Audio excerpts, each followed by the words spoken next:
உங்களை சிநேகிக்கிறவர்களையே நீங்கள் சிநேகிப்பீர்களானால் உங்களுக்கு பலன் என்ன? ஆயக்காரர்களும் அப்படியே செய்கிறார்கள் அல்லவா என்று மத்தேயு புஸ்தகம் 5ஆம் அதிகாரத்தில் 46வது வசனம் இப்படியாக சொல்லுகிறது. உலகத்தில் ஆயக்காரர்கள் அப்படி தானப்பா செய்கிறாங்க. உன்னை சிநேகிக்கிறவர்களே, உன்கிட்ட பேசுகிறவங்கள்ட்டே நீ அன்பு பாராட்டுற, நீ விசேஷித்து செய்கிறது என்ன? பிதா பூரண சற்குணராய் இருக்கிறது போல் நீங்களும் பூரண சற்குணராய் இருங்கள். நீங்கள் விசேஷித்த ஒரு காரியம் செய்யணும், விசேஷித்த ஒரு செயல் உங்கள்கிட்ட இருக்கணும், விசேஷித்த ஒரு செயல்கள், விசேஷித்த கிரியைகள், விசேஷித்த செயல்பாடுகள், பேச்சுகள், பழக்க வழக்கங்கள் எல்லாம் விசேஷித்த விதமாக இருக்க வேண்டும்.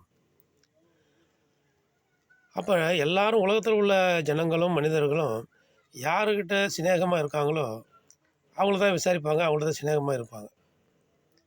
அப்படி செஞ்சால் அவங்களும் அப்படி தானே செய்கிறாங்க. நீ அப்படி செஞ்சால் அதில் ஒரு பலனும் இல்லை. நீ விசேஷித்து செய். பரலோகத்தில் இருக்கிற பிதா பூரண சற்குணராக இருக்கிறார்.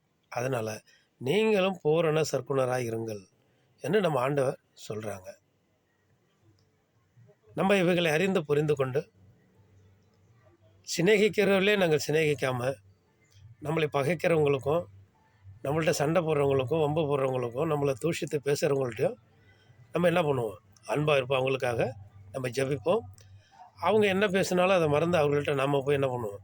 சமாதானத்தோடு பேசி அந்த நட்பை நம்ம கூட்டிக் கொள்வோம். ஆமென். அல்லேலூயா.